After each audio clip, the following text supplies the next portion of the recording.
value. Um, but what we do at Merle Maple is a 3-gallon batch, which consists of a ½ gallon of inverted maple syrup and 2.5 gallons of high-end amber or low-end golden maple syrup with an invert level of less than 0.5%.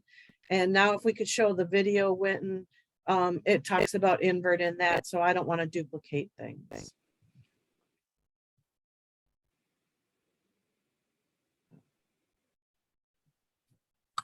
Get rid of this. Did you hear me, Winton? Okay. There we go.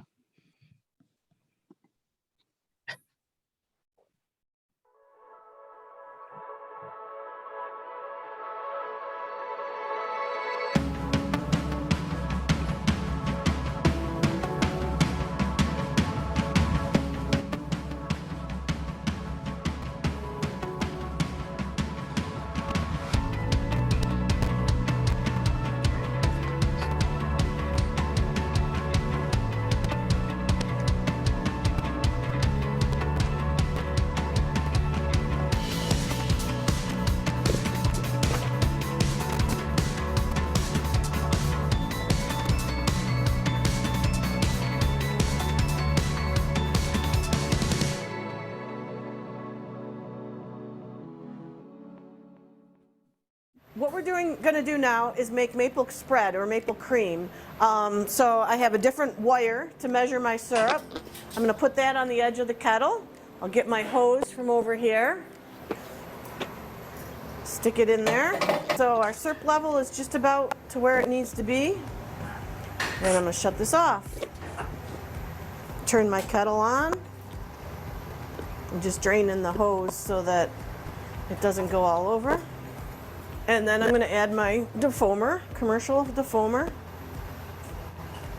So then we just have to wait again. The maple spread we're going to cook to, actually it's the same temperature, 240, well actually it's higher, 248 degrees, because I'm also going to pull a ½ gallon of syrup from a drum that is completely inverted. Okay, so let's talk about inverted sugars for a minute. Sap comes out of the tree as 100% sucrose. When we've been talking about the different invert levels, it changes, or it breaks down into glucose and fructose. Bacteria in the tree can do that, or in the lines as you're boiling, or in your sap tank. So here at Merle Maple, we tend to make syrup that's about 2% inverted. So we've got 2% glucose in our final product. When we make maple sugar candies, we want it to be less than 0.5%, so we buy that syrup from other producers who have a lower glucose level. So for maple cream, we can have up to 5% inverted syrup or glucose in our syrup. Therefore, with the maple spread, what we want to do is we're going to take a ½ gallon of syrup that's completely inverted. Now, we found that if you cook that, it gets a really strong taste, so we don't actually cook it with our other 2.5 gallons. So I'm going to draw a ½ gallon of syrup out from a drum that's completely inverted. What I've done with that is we take a drum, take a little syrup out, and then we add a cup of invertase. Invertase is an enzyme. It's used as a process aid, or in New York State it's considered a process aid, because once I cook the rest of the syrup and add it to the inverted syrup, the invertase, any that's left, is killed off. Once you get above 150 degrees, that enzyme is killed off. It's no longer there. So it's not actually in the, it just goes, it kind of goes away. So I'm going to take the 100% inverted drum. I take a ½ gallon out, and that way we add it to our 2.5 gallons later, and it ends up being a 3-gallon batch. Okay, so this is my 30-gallon drum. This is just a low-end amber high-end amber, low-end golden syrup that we inverted. I added a cup of invertase to this drum on the 31st of January. We put a drum barrel warmer on it for about 24 hours, heated it to 100 degrees, and just let it sit so that the invertase would invert all of the sugars in this drum. So it's all converted from sucrose to glucose and fructose. And it's the glucose that we can measure with the either glucosometer, like for blood glucose sugar, the handheld, or the YSI bioanalyzer. Okay, so I'm just going to take out a half a gallon.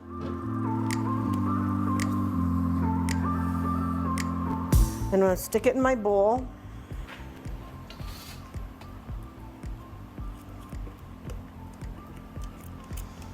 And now, like I said, we don't want to cook this, but I am going to warm it. I'm going to warm it to between 100 and 150 degrees.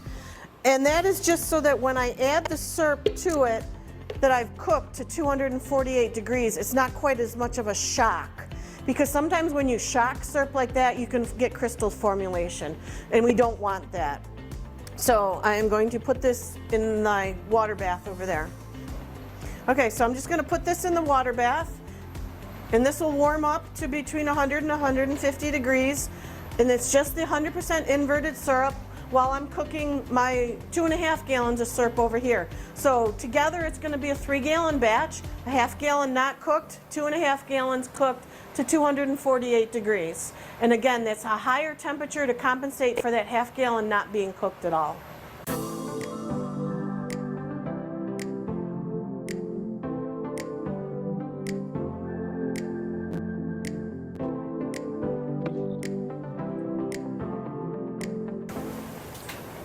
It's bubbling a little, but it's not going over.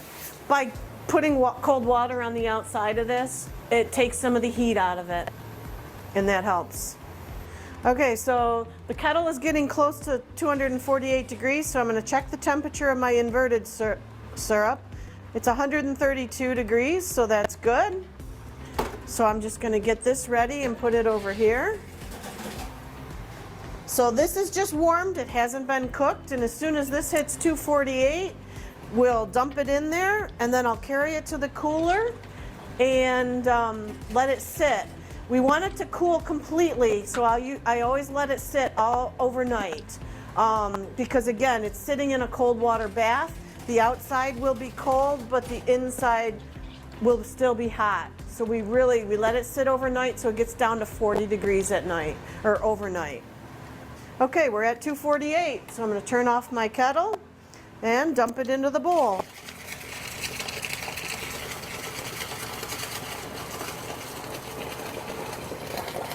So again, the reason for warming the inverted syrup is just so that we don't shock it quite so bad, because it's mixing very well in the bowl, but this way it is warm to begin with and isn't quite as, it's better than taking it out at 40 degrees and adding something that's 248 to it. All right, so now I'm going to carry it to the cooler. All right, so I'm going to set this here. Normally there's not quite as much ice in here as there is today, but it'll be all right, it'll melt. And I'm just going to spritz the top, well, stay there. Stay. I'm going to spritz the top of it, just that way, so we don't get crystal formation on the top. All right, so we're going to go to the back of the cooling pan. Let's try that again. A little more spritzing. I like to do it until the water kind of glides across the top, just a little. You don't want to put too much on there, but otherwise you get crystal formation. So then, after it has set for 24 hours, or till the next day, it'll look about like this. So I'm going to bring this pan out. It's just clear taffy.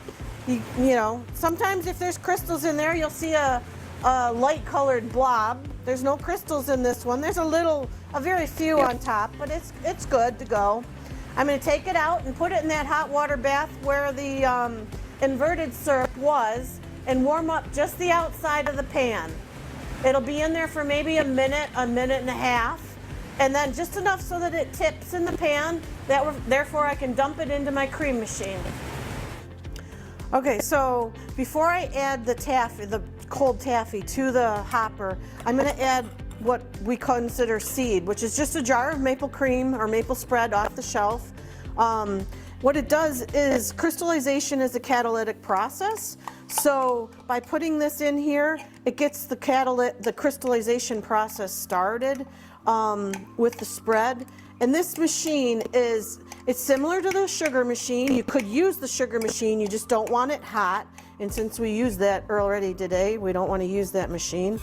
But it has a hopper on top, no water jacket, and so it's cold, it's room temperature, and but it has a gear pump on it, and it's just going to pump the taffy down through the pump and then back out this tube. But it doesn't necessarily need to be down in the hole, it just needs to be in the machine, and the taffy will pull it down in with it. So we're going to put this bowl of taffy in the hot water just for a minute to a minute and a half. And I don't necessarily time it, I just let it sit there. I'm going to add a little more water. And then you can tell when it starts warming up around the outside. You just want the outside of the bowl to warm up. You don't want the whole thing to warm up, but just enough so that it'll move in that bowl, which is why it's important that the water be a little higher than it was, so that it comes all the way up to the edge.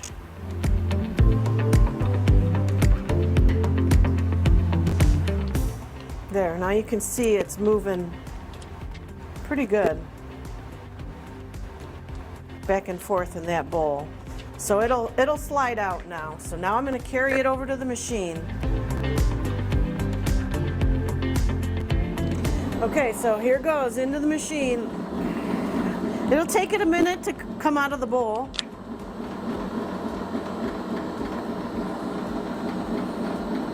But that's okay. You want it to be really cold yet.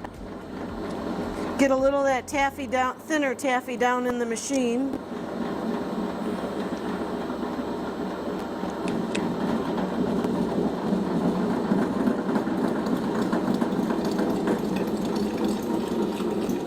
There we go. So now the pump will actually suck it down through, even though it's that thick, and send it back up the pipe. This first batch always takes the longest to do.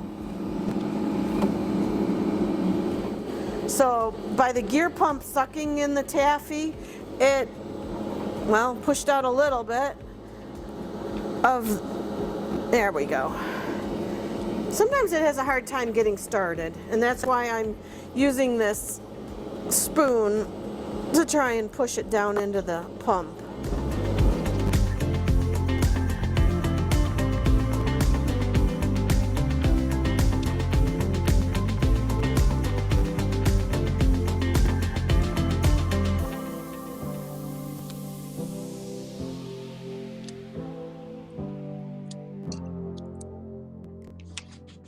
So even though it was coming out and it was quite clumpy and hard, now it's nice and smooth, and it just took a little time.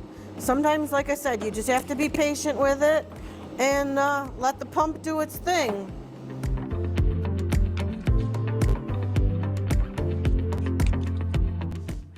So now I'm just gonna fill my jars. I'm gonna refill this one that I emptied earlier because there's still nothing wrong with it. So we'll just put that back on the shelf because that's the pound of seed that I took out in the beginning. And then we'll just go to filling jars.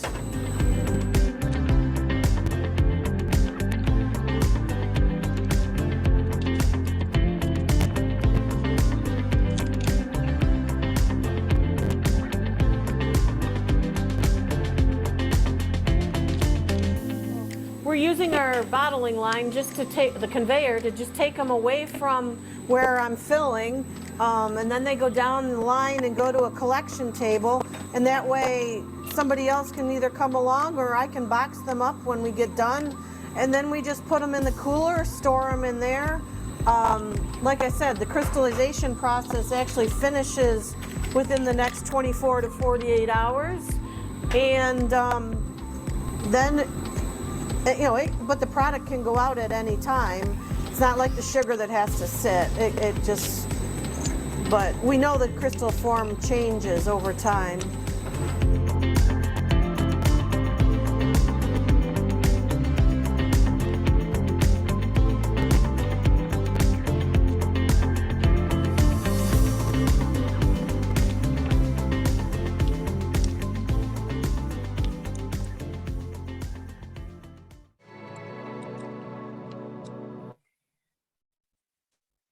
All right, so a couple things I want to point out. One thing was that when I dumped the syrup from the hot kettle into the bowl, I did not scrape that kettle out. If you scrape that kettle out, you're going to have a greater chance of having crystals in your bowl. So that's one thing to definitely note, that I didn't say anything about in the video, and I didn't realize that at first till I've watched it 5 times.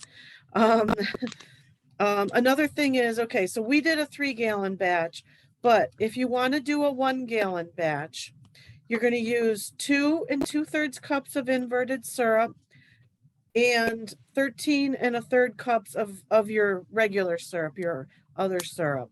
So that will give you a 1-gallon batch. So that was 2 2/3 cups of inverted and 13 1/3 cup of regular syrup. In order to invert a smaller amount, it really only takes a teaspoon of invertase per gallon of maple syrup, and that will invert the whole thing. The trick is to figure out how you're going to hold it around 100 degrees. Because if you get over 150, like I said, it kills the enzyme and then it won't invert. But, and we do have invertase for sale here at Merle Maple. We buy it in gallon jugs and we don't even go through a gallon in a year. So, you can buy it in a little 8-ounce cream jar basically, and you keep it refrigerated and it should last around a year. So, I mean, if anyone really is interested in this, you can always contact myself or someone here at Merle Maple and get the invertase. The video can be found on YouTube at Yoper Forestry, which is Michigan State University Forestry Innovation Center. You can watch the same, and Winton is also video or recording this, and he's going to put that out there on YouTube. So if anybody has any questions, I don't know if we can unmute right now, Winton. Do we want to have discussion now? Please do. Yeah, folks, if you've got questions, if you can click on unmute, or you can hold down the space bar on your computer and ask a question. Invertase is a process aid, so it does not need to be put on the label. Okay. And the other thing that Lyle had commented during the video was that the colder you can stir it, like I was trying to stir that as cold as possible by not warming it up any more than I had to just to get it out of the bowl. The colder you stir it, the less separation you're going to get also. Yeah, go ahead. This is a jar that we've had sitting on the shelf since 2017, just at room temperature. And, there's very little separation on the top of it. It's, we do shelf studies all the time like this around here. So does anyone have any questions? David?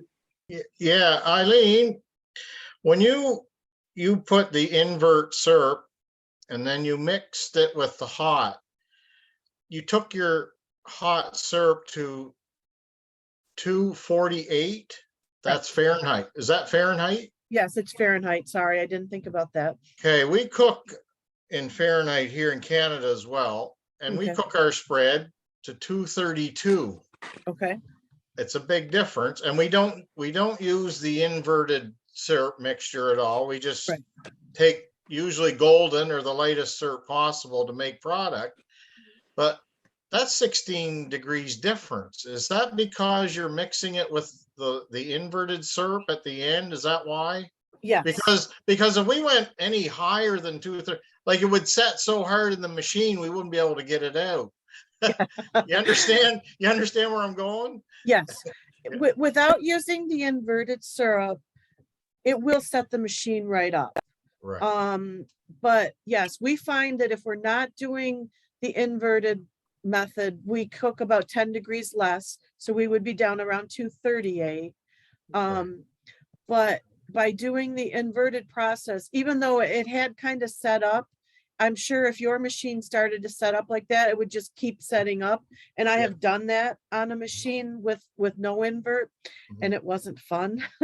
Yeah, well, it happened the other day, actually, and we just add a little more maple syrup to it to thin it out, of course, but yeah, it's not fun when it gets a little hard. Right, but, and then sometimes if it's starting to set up without the inverted process, if you dump it into a pail or a bowl and let it sit for 24 hours, say, then you could actually put it back in the machine and jar it out of the machine. We like to jar right out of the machine because of the volume we do. Right. I know my parents, they jar it out of a tub and they just hand jar it with a spoon and a knife. And I've done that, you know, before too. But with the volume we do here, it's so much easier to jar right out of the machine. Yeah. All right, thank you. You're welcome. Yeah, before we went with this process, we found that if it was too thick and you added a little bit of water, it would separate slower than if you added maple syrup back to it. Eileen, for It's folks, better to use maple syrup than water. sorry, start again, Paul? It's better to use maple syrup than it is water then. We actually found that using water instead of maple syrup, you had less separation later on. Oh, okay. Okay, I understand now. Yeah, what makes it separate? Like you said, you had yours on the shelf since 2017, but I've had it separate. What makes it separate? Is that not a good batch or something? I mean, I guess our goal was to try and keep it from separating because, you know, if we're going to try and put it on a supermarket shelf, especially, or even a farm stand in the summertime where it's hot, it's going to start to separate if it's not refrigerated, especially. So, I mean, one of our goals with doing the inverted process was to keep it from separating. I mean, you can tell the customers they can just stir that syrup back in, but a lot of customers don't, you know, they just don't like that very much. We'd rather it didn't separate to give it a more consistent product. As to exactly why it separates, no, I don't know that. Haven't come up with that answer. Okay, I understand now. You do the invert mainly to keep it from separating. Correct. Okay. Yes. Thank you. You're welcome.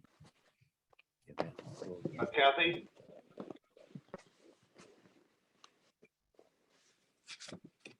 Anyone else have a question? It's John Cunningham here.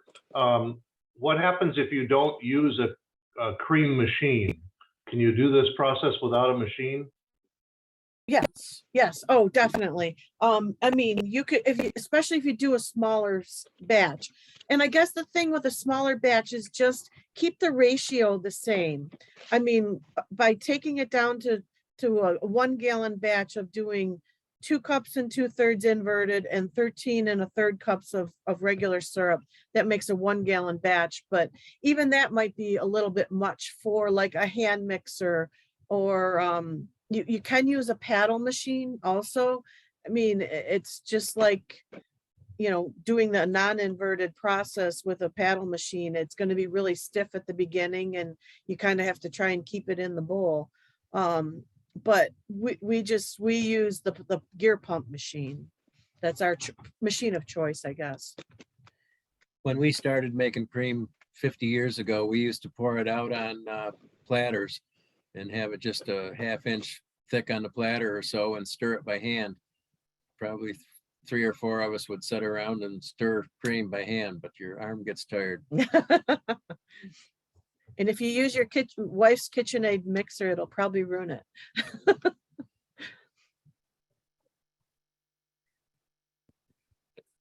Other Any other questions? questions? Are you measuring your invert sugar in your, you said it's 100% invert. Are you measuring that some way to make sure that you had complete inversion of the sugar? I haven't actually measured it. I've tried before. Part of the issue is the really high invert level does a number on the membranes in the YSI machine, and I have to dilute it down so much that I'm not sure how accurate it is. I have measured the invert level of the final product of cream, and that comes out between 12 and 15%. And even with that, you dilute it down at least 1 to 10, if not 1 to 20. And then, you have to factor in the math to get your calculation for what your value is. I also have had a batch that my regular syrup had too high of an invert. It turns out it was like 8 to 10% instead of less than 5%. And that batch, it never set up and it never lost its glossiness. So, I mean, that's why, having syrup around 5% or less is better than if you get too high, because sometimes at the end of the season, we have produced syrup here that is in the 10% inverted range.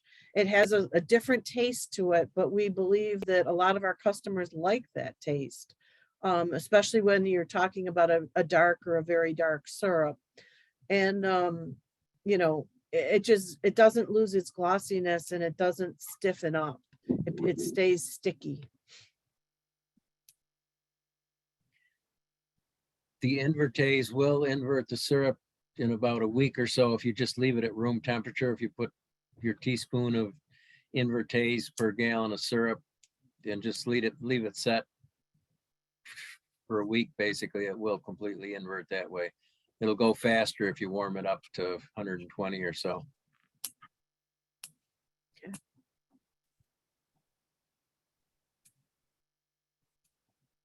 Any other questions or comments? All right, then I think, So can you use like a dark robust syrup instead of the golden or the amber? yes, you can definitely. It is, I guess you find out when you go to stir it whether the invert level is too high, if you don't know what it is ahead of time. But yes, you could. We do make a robust spread. We actually have 5 different types of spread, and one is robust, where we use the darker syrup, stronger syrup, and we cook the inverted syrup with it. And that gives it the stronger taste that people are looking for in the robust. Most maple producers can instantly tell if you've cooked the inverted syrup with the other syrup, and that's why we don't cook it with it most of the time. But yes, you can definitely make cream out of it. And that's when I had the problem that it didn't lose its glossiness and it didn't thicken up. Really, it was still sticky almost. And that's not what people are looking for in a nice spread.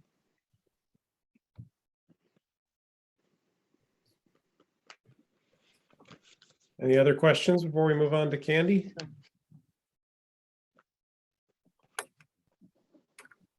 Eileen, anything else for folks that are doing this on a smaller scale other than the ratios that might be useful tips? I guess I can't think of anything right now. I think we've tried to hit everything that we could. Yeah, I think the colder you stir it, the less separation you have is a critical lesson, I guess. Because I know some people with different types of machines will start stirring it at 90 or even 100 degrees, and you will have more separation when you stir it that warm. We actually did a test batch and we purposely warmed it up more. And before we had one of our what was it, the maple tour here. We did 2 different batches. One we stirred cold and one we stirred about 90 degrees. And then we let them set and let people take samples home. And the one that was stirred at 90 degrees definitely separated a lot more and a lot faster. So it's just things that we've learned and we're, trying to let other people understand and learn from our mistakes or our education.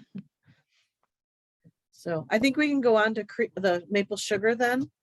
All right, I'll share that one now. Okay, thank you.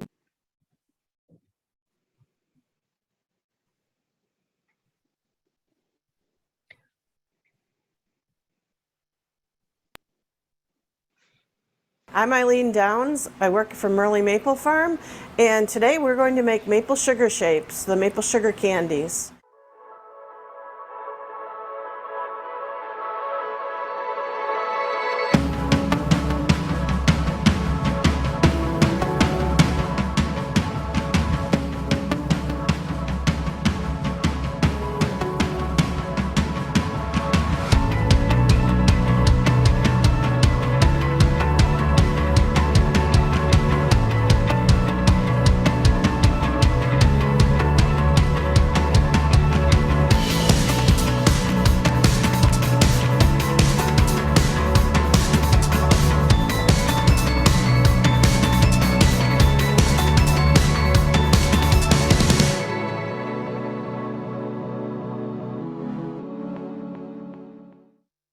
We want the syrup to be low invert, so we like it to be less than 0.5%. We mix a bunch of drums together. We actually buy it from different producers. We don't make the syrup here, but we buy it from different producers and mix it in the 800-gallon tote, and then I check the invert. Right now, the tote that we have is a 0.4% inverted sugar.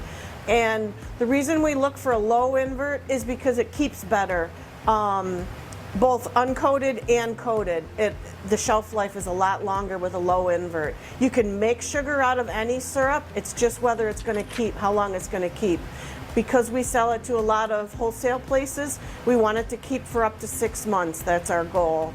So we really look for that low invert syrup, and we buy it from 3 or 4 different producers in the area and mix them together, so we have a blend. So our goal is to boil the syrup to 236 degrees. That's our number that we shoot for based on our elevation and the barometric pressure. We adjust the thickness of the sugar with a little bit of water later in the process. So we just shoot for that number as opposed to going a certain degrees above the boiling point of water on a certain day. Plus we're vacuum cooling, so that takes out more water. But that is our, everybody's number could be a little bit different based on their elevation and the barometric pressure on a given day.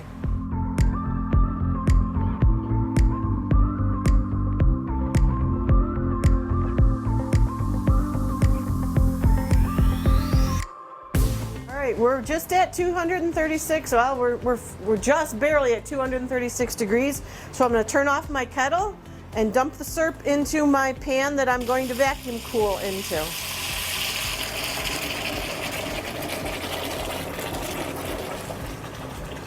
Now, when I get to the bottom here, I don't want to scrape because we don't want to introduce any crystals, and scraping causes crystals to form.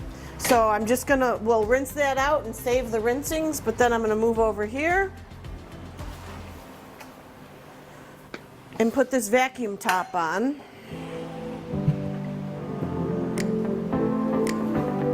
We're gonna go down to 150 degrees. So this is vacuum cooling.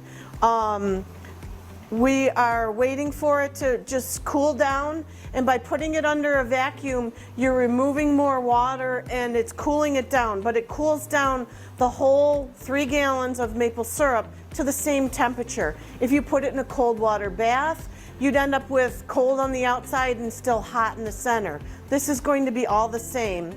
And even though it's like it's boiling in there, therefore it's not actually crystallizing. We don't, unless you introduce a crystal in there to begin with, you don't end up with a solid crystal, because every once in a while that happens, but hopefully not today.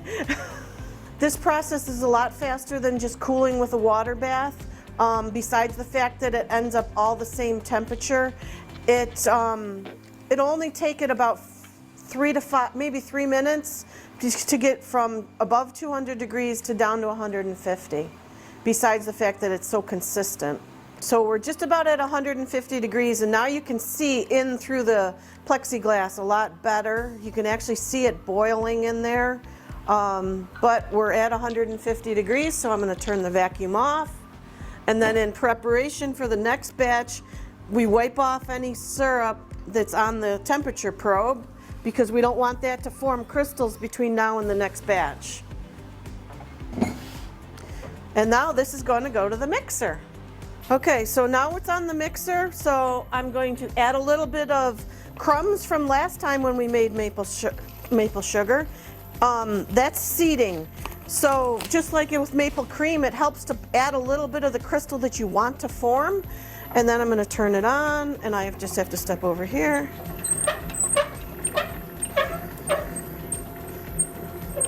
Bring the paddle down into it, and then we're going to turn it up a little bit. And within a minute to 2 minutes, it'll dry right out. And then we'll add a little water back to it and get it to a cookie dough consistency and go into the sugar machine. You can see it's really glossy right now. It'll lose its glossiness as the crystals form.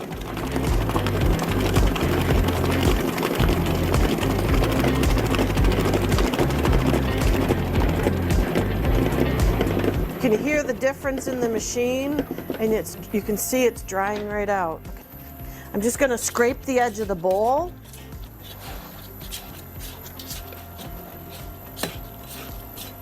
And we found it really helps to have it stir as fast as you can and keep it in the bowl. You get a better crystal formation. So now I'm going to let it stir, and I'm going to add a little bit of water back to it.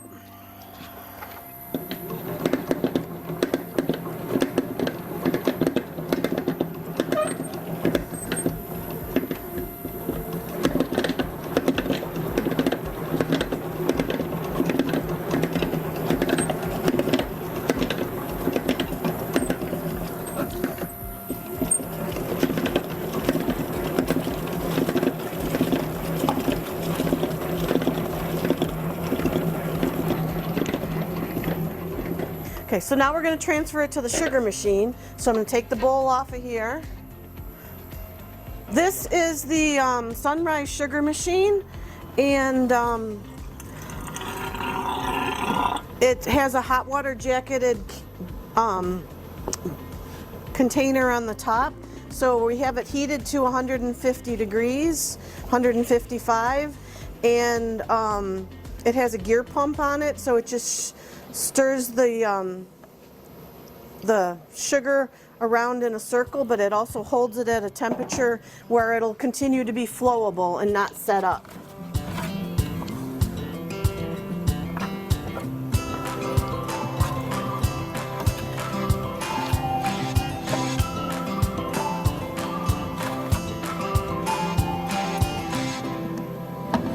Spritzing with a little water, yep. Okay. So this is just a point and shoot thermometer that we check the temperature with.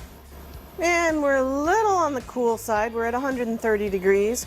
We really want it to be 145 to 150. So I'm going to stick the cover on and we'll let it sit for a minute, and the temperature will come back up, because that'll just bring the temperature up a lot faster.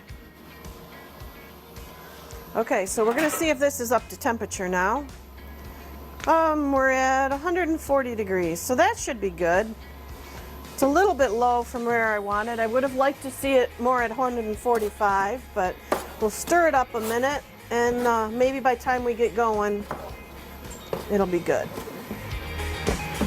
I'll check it again.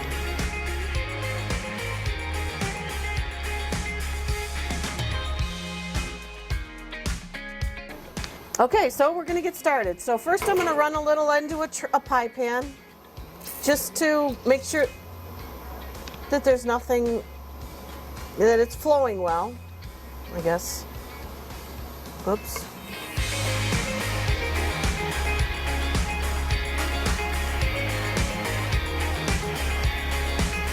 We fill 4 molds, 4 cavities at a time with the 4 head filler. Goes a little faster that way.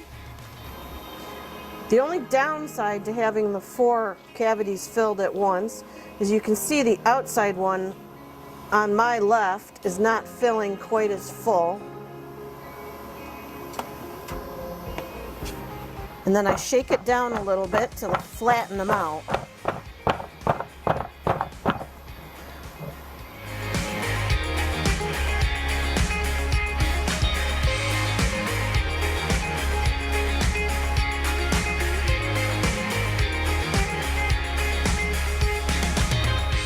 So now the sugar needs to set for about 45 minutes, and then we'll be able to take it out of the molds. I'll turn the fan on so that it cools it down a little quickly, and we'll be good to go. We'll show you that process in a few minutes.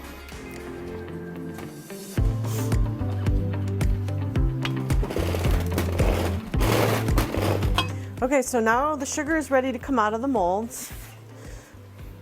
So we start at the top of the rack. And I'm going to line this up so that the pieces will fall down in between the bars. And then I just have to roll the rolling pin over it. And well, whoops, left a couple. Janet usually does this. So then you just pop those out, but we'll try again.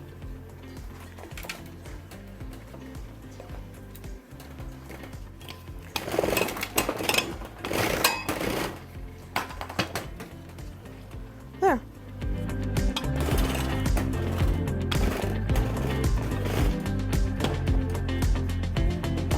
Before we had the mold popper, this is how we used to do it. We used to have to take them, flip them over, and push each one out. And your thumbs got sore by the end of the day.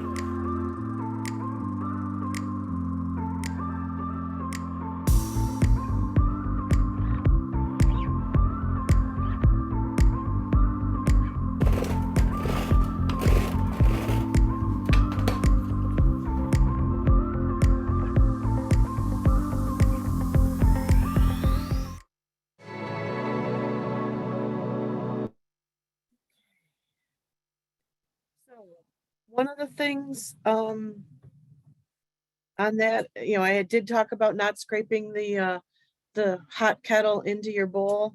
And if you're not going to vacuum cool, you can still do it. It's just, I know you probably don't want, I don't know. It's not going to be as consistent in temperature.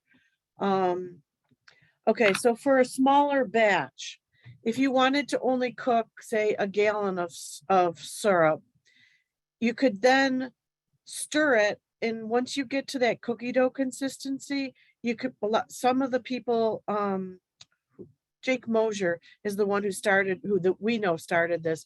He would take a small amount of that and put it in the microwave and warm it back up, and then it would be more fluid, and he could pour it into the molds. And he would just sometimes just pour it out of a pitcher into his molds. Not even use a sugar machine or anything like that. So I mean, this method can be used on a smaller scale. It's just, you know, you use the microwave to warm back up your fondant type stuff. Because of the scale we do it on, we need to do a large scale. I did 13 batches today. So any question, or wait, well, Lyle's got some things, never mind. Yeah, if you're not going to vacuum cool, you need to cook it up to 246 to 248. Right. It's the vacuum cooling is why we only go to 236. Right. Because we're taking extra water out with vacuum cooling. Right, I forgot about that. And Can you explain the vacuum cooling, since some folks might not be familiar with that? Okay, so I mean, basically you put it in a heavy bowl, and we put that plexiglass cover on it with a seal, and then put it under a vacuum. And because it goes under a vacuum, you're reducing the barometric pressure, and therefore the water will boil off, just like boiling in a kettle. That vacuum cooling hose, between the bowl and the vacuum pump, there's a wart chiller coil that has cold water going through it that'll condense out your water so it doesn't go into your vacuum pump. But we remove about 2.5 cups of water per batch by vacuum cooling. So that's why we're not cooking it as high as you normally would for sugar. You know, and if, I don't know. Does that make sense?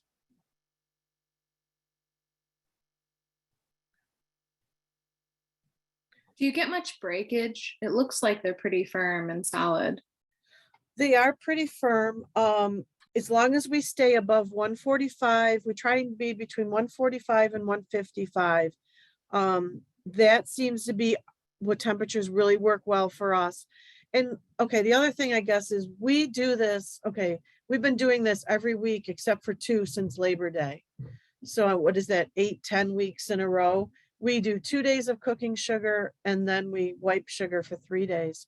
So we're constantly tweaking this. It's really, I know this is hard for somebody that's only going to do it once or twice a year, but we, they are pretty firm. If you get below 145, they tend to be a little soft, which when they push them out of the molds, either they just don't stay together real well or they squish or they crack. We find if we get above 160, we tend to have white spots on the back, which is the water coming out of the sugar, basically. We let the sugar sit for 24 hours and then we put it in a syrup bath and crystal coat it. And that's how we get our 6 months. Actually, we're now up to almost a year shelf life on our maple sugar candies because we crystal coat them. And then the center is still creamy even after a year. And you would recommend that 24-hour dry period before you crystal Yes, coat it? because that lets the outside dry out just enough so that you can put it back in the syrup bath and it doesn't melt. Yeah, we always let it go at least 24 hours, sometimes a little more. Thank you. Yeah, if you're gonna stir up around 200 degrees, you're gonna have a lot coarser grain. I think with any pure maple product, the cooler you stir it, the finer the grain, the finer the crystal. So you can't, the old Sipple sugar machines with a coil, you really can't pour much below 180 degrees. So that 160 degrees on eliminating the white spots is kind of the magic temperature on eliminating the white spots. And it's your white spot that will go bad in the sugar candy. Or what the First, public feels is is going bad. It bad, just yeah. gets hard. Okay, on the sugar coating, what temperature do you have that syrup to put the candy into? I cook that syrup about 4 bricks thicker than regular syrup. So I go to about 63 bricks, hot temperature. That's, I mean, it does adjust a little bit when we reuse our coating syrup a number of times. I try to use it 8 or 10 times, and then we recycle that into maple spread. But the longer I use it, I have to lower lower the bricks a little bit. I probably adjust it between a brick to a brick and or about between a half a brick and a brick. I start out being a little thicker, and then as we've used it a number of times, I cook it a little less. Otherwise we get excess coating, which will end up looking like the top of the piece sometimes will be dark. It just has too much sugar coating on it. It formed too many crystals on there. So that's when I know to back off my temperature a little bit. So when you put the candy down into the syrup, how long does it stay in there? It stays in there for about 12 hours. Okay, so I cook it to 63 bricks, but then we let it cool down to 100 degrees before we put the baskets in. Oh, okay. Okay, I needed to clarify that. I'm sorry. So, okay, I cook it to 63 bricks. I let it cool down to 100 degrees. We have a cold water jacketed pan that we will set the baskets into. But we watch the temperature, and when it gets to about 125, we turn off the cold water and let the other 25 degrees come down slowly. It takes an hour or so. I mean, I usually start cooking coating around lunch, right after lunch. and the sugar goes in about 4 o'clock. So it takes me about 3 hours between heating, cooling, and then putting it in. But then we put the baskets in about 4 o'clock. We cover the top of them with filter paper, a damp filter paper cloth, so that the crystals form on that, if big crystals are gonna form. And then we close up the cabinets and let it sit until about 6:30 the next morning. So it's actually about 14 hours usually. We pull the baskets up and let them drain for an hour or so. And then we come in and we wipe the excess off, either by hand with a damp terry cloth, not terry cloth, what are those cloths? Microfiber cloth, there we go. Or we have 2 machines that have rollers on top and a belt on the bottom, and we put cloths on them and use those. Because we do so much of it. We had to automate somehow. Thank you. Yep. Yeah, common problem some people will have that are just starting to coat sugar is if they're coating it in too cold of a room and it gets too cold. We're doing it in a room that would keep it 70 degrees. And if that whole coated syrup and sugar in there gets too cold, it'll get real coarse crystals on it. And that's one common problem that people have that are just beginning to start out with it. Question in the chat, Eileen, if you're making large pieces, would you change your process, like hearts or the mousses? They mostly have to stay in the molds longer. We do hearts and snow. We did hearts and snowmen today, and they kind of got forgotten. They got filled early on and got left until later, and they didn't have a single one of them break. So really just leaving it in the mold longer and letting that piece really cool down and set up helps a lot more to not break.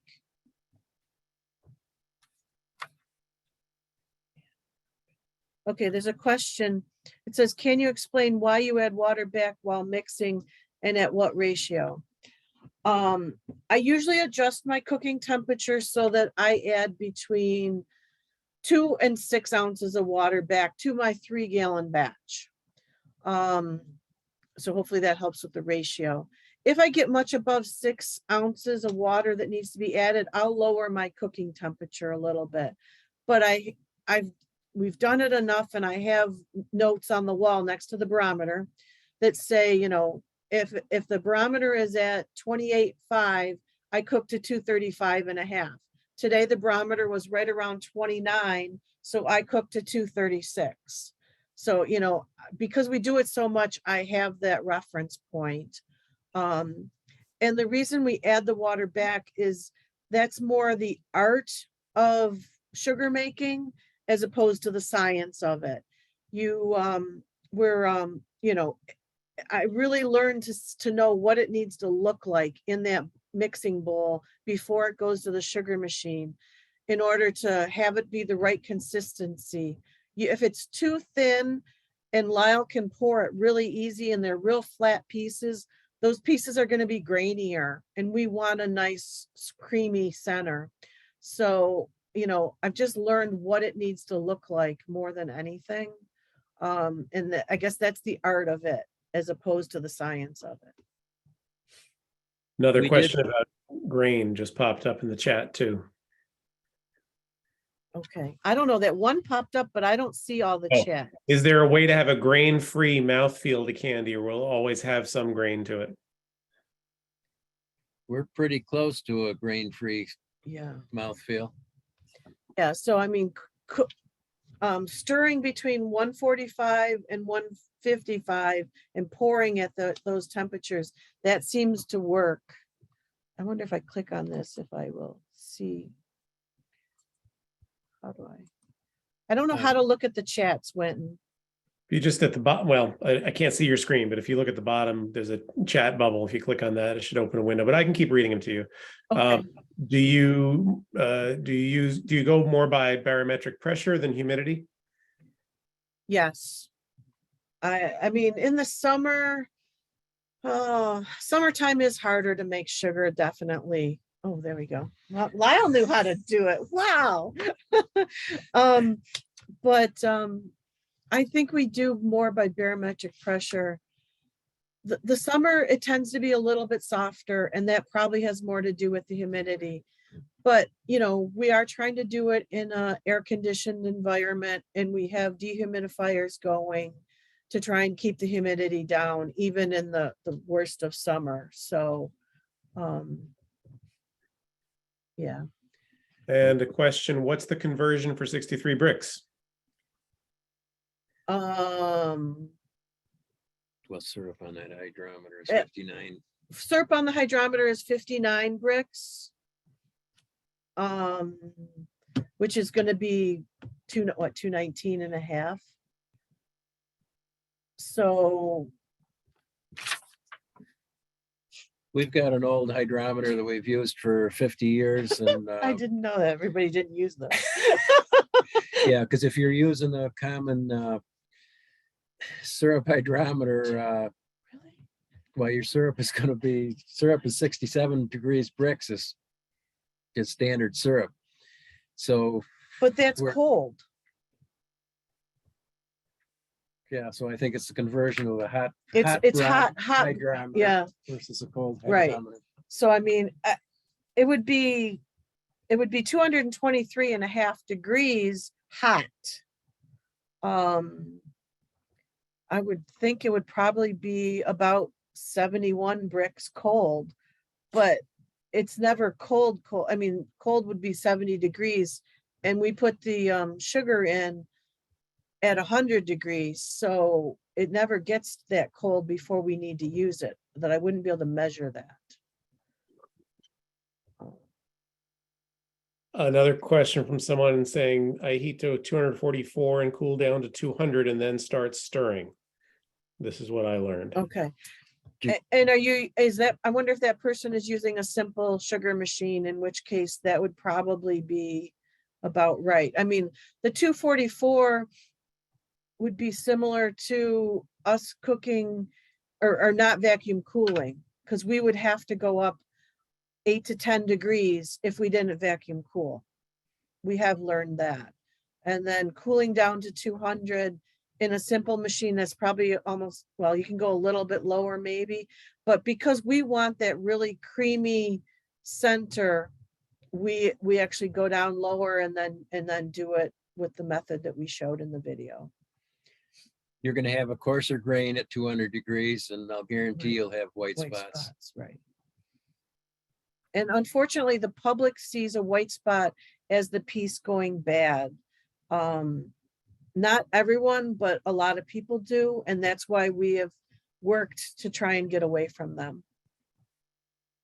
So we have, I don't know if it's a simple machine, what you're calling, it's the pig and the worm and the trough? Yeah, the pig and the That- worm. Yep, that would be the Okay. simple machine. Yes. Okay, so that's gonna give us a grainier product, is that right, than what you're talking about? That's our experience. Yes. I mean, if you can do creamy sugar on that simple machine, hats off to you. Usually we get about 5 to maybe 10% that have some white spots on them, but the rest of them are spot free. So I usually Good. just pull the white spots out and use those as seconds, you know, Right. and give them away as samples or whatever, and Okay. and use the ones that aren't spotted. Mhm. No, that's good. There's definitely more than one way to make maple sugar candies, but you know, this is just how we've found to do it. You can pour the syrup right into the, once you get it cooled down to 150 degrees, you can pour the syrup right into the Sunrise sugar machine.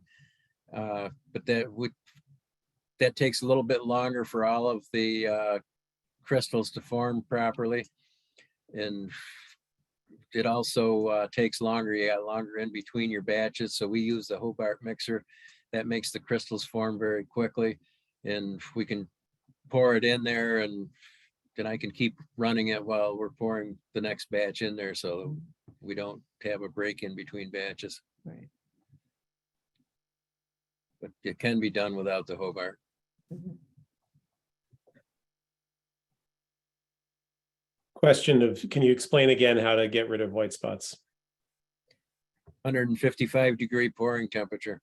Stirring and Stir, pouring, it's, yeah. right, it's critical to stir it in that 150 to 155-degree range.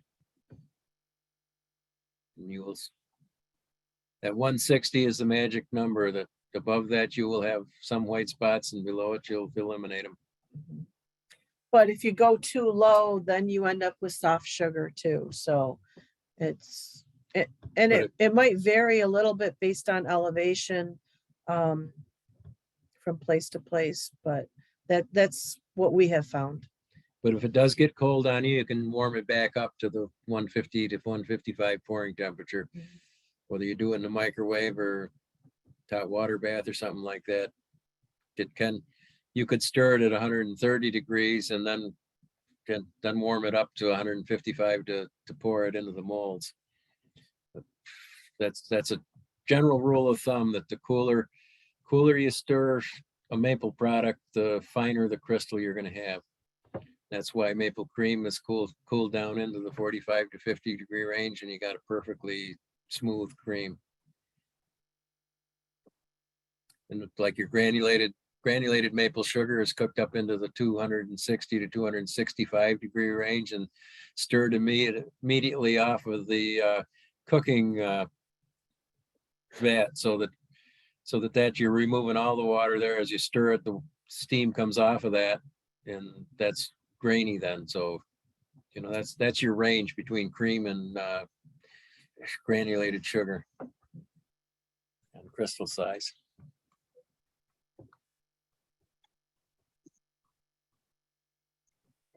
Other questions?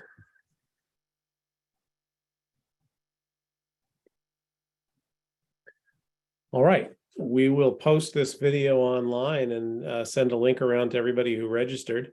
And I've put links directly to the YouTube videos that we ran, so you can see those individually as well. And I really want to thank our Eileen and Lyle for spending time with us this evening and answering all these questions. And I think at least my experience with both of them is that they're quite accessible, and if you've got questions, they're easy to find. In the meantime, everyone have a great holiday season, and hope that all your candy and cream that you're making for all your customers comes out perfectly. Hey, Wenton, Thank you. is Yes. there going to be any discussion about how to make maple sugar? Oh, Eileen, is that granulated? Yeah, just Yeah, like we can do- granulated sugar. Yeah. Yeah, we can do that. I mean, we don't have a video on that, but I mean, for that, we cook the maple syrup to 260 degrees. We can't finish it off in our steam kettles because they're not high enough pressure. But we put it into a pig and cook to 260, and then we dump it directly into the Hobart mixer with a deep bowl on it, and stir it as fast as we can to keep it in the bowl. And it comes down, it dries right out. You scrape the bowl a couple of times, and then we dump it into a sifter. We sift it immediately through it's a 3-paddle sifter. 2 of them push against a screen and 1 of them scrapes it.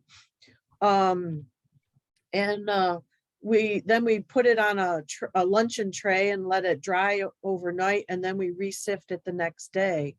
But that's what we've found works. We do 1.5 gallons at a time, because that's as much as our Hobart mixers will take. And we always make sure that the invert level is less than 2%. If it's higher than 2%, it's gonna not want to dry out and stay sticky and gummy. So the key there is to be under 2% invert level.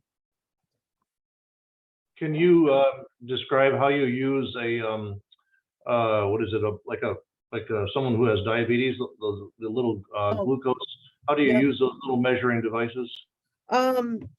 You take your syrup, and I usually use a scale. Some people use a syringe, so you can either use. I weigh out 1 gram in a small plastic cup, and then I add 9 grams of water to that, stir it around and dilute it, and then check it with the glucosometer. You actually dip, put the strip in the machine. The AccuV Avia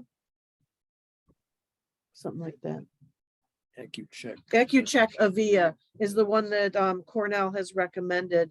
But you dip your stick, the glucosometer stick into the liquids, the solution, and it gives you a reading, and then that reading needs to be read off a chart that's in the Maple Producers Manual.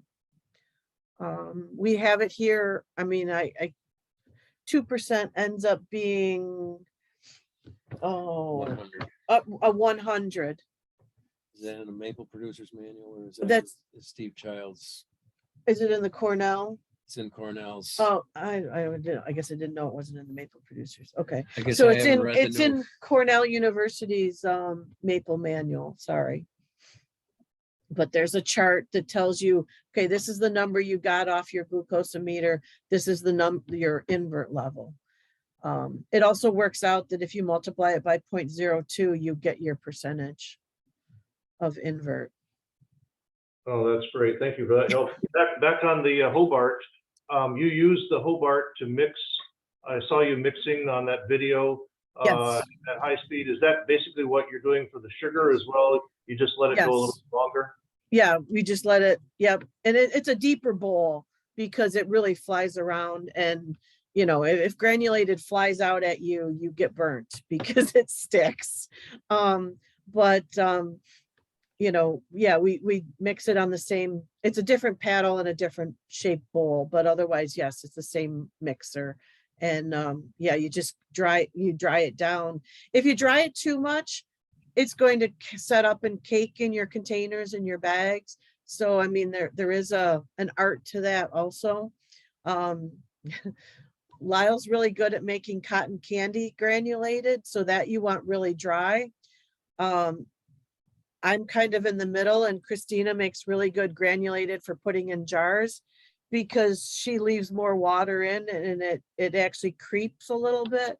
With Lyle's and mine, it doesn't. So, you know, depending on what we want the product for, we're learning to have different people run the Hobart and stir. Because the higher the invert level, the higher you need to cook a Okay. product. You know, if you were up in the 4 or 5% invert range, if you were able to cook it into the 290-degree temperature range, you probably could make granulated out of that. The problem is on a propane burner, you're apt to scorch it before you get it up to 290 degrees. Okay, thank you very much, both of you. You're welcome. Thank you, everyone, for joining us. Thanks, everyone. Good night. Good night.